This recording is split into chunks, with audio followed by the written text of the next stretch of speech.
Assalamualaikum warahmatullahi wabarakatuh. Ashama akkam jirtu kabajamtoota jaalatamtoota hordoftoota Oromoo FM. Nageenyi Rabbii guddaa bakkuma isin jirtanitti isiniif haa baay'atu isiniin jedha. Kun Oromoo FM dha. Istiidiyoon keenyas akkana fakkaata. Istiidiyoon keenya kun yoo qeeqa baattanis baay'ee bareedduudha. Hanga yeroo biraatti istiidiyoo sirreeffannutti tanuma keessaa kan isiniif dabarsinu ta'a. Namoonni hanga ammaatti chaanaala keenyan argin Oromoo FM jechuudhaan sarchii godhuun nutti dabalamaa isiniin jedha. Akkasuma namoonni gara miidiyaalee garaagaraatiin na beektan yoo jiraattanis gama Oromoo FM kana koottaatii nu guddisaa isiniin jedha. Guyyaa hadhaa kana maal isiniif fakkaatee waan tokko isiniif qabadhee dhiyaadhe. Wantiin an isiniif qabadhee dhiyaadhe mucaan iskiriinii dudduubaa kiyyaa kanarratti argutti jirtan kun Abdii Lammii jedhama yookiin ammoo Abdallaa Hajjii jechuun beekama. Namoonni hedduun keessan ni beektu. Maal isinitti fakkaatee mucaan kun akkuma nama kamiituu humna siyaasaan sababa siyaasaatiin biyya Itoophiyaa san keessatti yeroo ammaa kana ni beektu.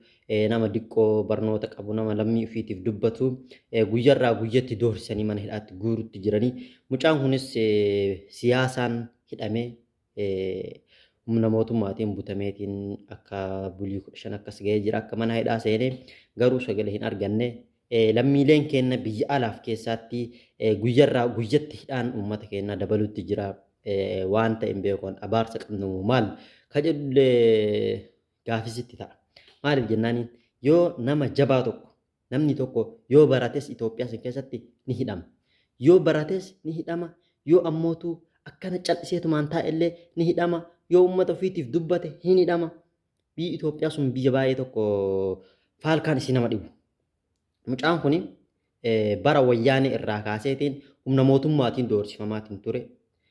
Biyya itti dhalate irraa gama biyya dhaloota abbaa isaatti sababa mootummaa irraa kan ka'e baqateetiin bahee bakki inni itti dhalatee akkuma hundi keessanuu beektan Arsiidha. Garuu biyya abbaa isaa Baalee waan ta'eef gama biyya abbaa isaa deebi'e. Barateetiin barnoota akkuma fixeen mootummaan galii hojii uumadhodheen. Bara wayyaanee sanni beeytanii barataa yeroo baratee yuunivarsiitii irraa eebbifamu hojii hin kennaniif. Deemii galii hojii uumadhodhanii jechuudha. Maaliif maadri akkana ta'e. Biyya biraa irratti barataa waan baratuuf qofaaf waan mana barumsaa dhaqxee deebituuf qofaaf mindaa argatta.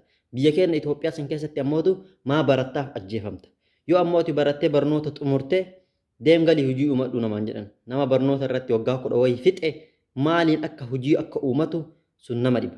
Deem galii hojii uumadhu jedhaniini mucaan galee jennaan dandeettii rabbiin isaaf kenneen uummata isaa ijoollee qeerroo barsiisuu eegalee barsiisuu yeroo jennu kana waan biraa osoo hin ta'in Oromummaa barsiisutti eegalee achi booda mootummaan doorsisuudhaan gama biyya dhaloota abbaa isaatti ay deebi'ee asitti illee halkaniif guyyaa doorsisuudhaan osoo akkasitti yeroo kaan jalaa baqataa yeroo kaan badaa yeroo kaan ay deebi'aa osuma jedhu sirni wayyaanee sunni kufee sirni wayyaanee humnaan sirni biltsiginnaa ofiin jedhu kaa guyyarraa guyyatti uummata Oromoo azzabutti jiru kun ni dhufee sirna kana keessattis akkuma beektan warroonni bara wayyaanee sun doorsifaman namoonni bara wayyaanee sun hidhaman tokkochi isaatu nafni akkasumatti hidhatti ol dacha'anii mucaan kunis akkuma nama saniititti wayita mootummaan kun dhufes doorsifamuu eegalee inni hidhame jechuudhaan akka hidhamee bulii 15 garuu waan baay'ee nama gaddisiisu keessa sagalee hin arganne.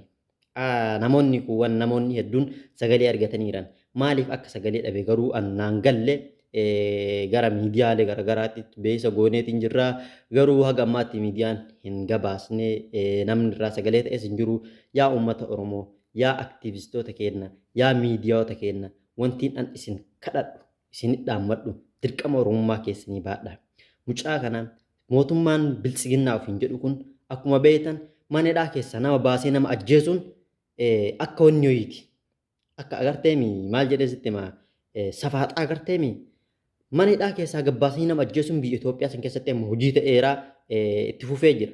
Angaruu mucaa kana maaloo akka sagalee nuu taatanii fi sirna gabroonfataa abbaa giddii kan harkaa nuu fuutan sagalee akka nuu taataniif aktiivistoota keenya miidiyaalee keenya kabajaadhaan isin gaafadha maaloo yoo namni sagalee hin ta'iniif nama namni hin hordofne mootummaa Itoophiyaa sun akkanuma gaffuudhiitiin ajjeesa nama miidiyaan amma hin hordofne fakkeenyaaf Mohaammed Diksisoo akkitti harkaa fuune sirna biltsiginnaa kana halkaniif guyyaa diqqaaf guddaan homa isaa dubbatee miidiyaan guutuun afaanii baafachuu didee halkanii guyyaa hordofamee abukaattoon godhamee fi akkasitti harkaa fuune mucaan kunis hatee hin hidhamne nama ajjeesee hin hidhamne nama saamee hin hidhamne dubartii guduudee hin hidhamne akkanumatti waan barate qofaaf waan ummata isaa sammuu rabbiin dandeettii ittiin kenneef lammii isaa bira dhaabbatu qofaaf yeroo ammaa kana mana hidhaa keessatti dararamutti jira yeroo qabamus tumaan hammas hin jedhamne irra gaheetiin jira akki inni itti qabames akka baay'ee tokko nama suukaneessuudha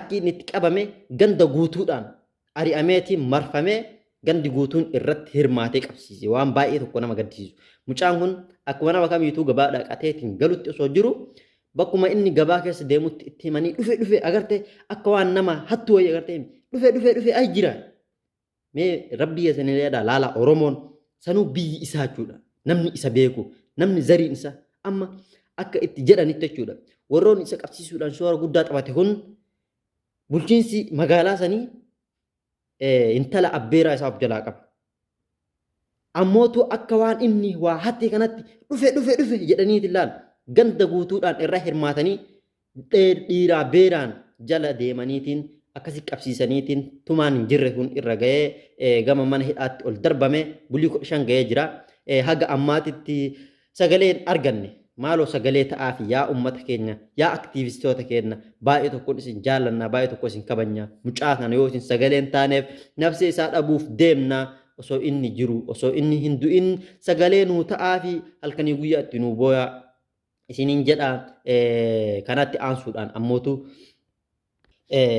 mee rabbi yeesaniidha uf laalame ummata keenya ummata oromoo kana laala mee amma fakkeenyaaf sirni mootummaa yeroo ammaa kun ganda keessatti mee eessa si beeka mucaa kana gandi isaa irraa magaalaa dhaqateetiin magaalaa keessatti itti hirmaatanii bakka jiran hunda ari'aniitiin akka waan hattuu taate mucaan watakka wanti inni balleessan jiru dandeettii waan qabuuf qofaaf yeroo ammaa kanatti waan ati nama caalteef qofaaf ajjeefamte Itoophiyaa keessatti woo ati dandeettii qabaatte waan ati dandeettii san qabdu si ajjeesan biyyi Itoophiyaa tun bar biyyuma ajaa'ibaati biyyi Itoophiyaa tun yoo ati dalagatte maaf dalagattaaf si ajjeesan yoo ati miskiina taateetiin jiraatte kun rakkataadha maqaa si balleessan jechuudha yeroo namni biraa hojjetu useetumaan taa'ee amma beelaan rakkatu jira dhanii maqaa si balleessan yoo ati hojjettu yookiin waa si godhan yookiin si ajjeesan yookiin shororkeessaa dhadhanii maqaa garagaraa sitti baasaniitiin gara mana hidhaatti sassaabanii biyya teenya tana waan rabbiin akkana godheef an baay'ee tokko na dhibaa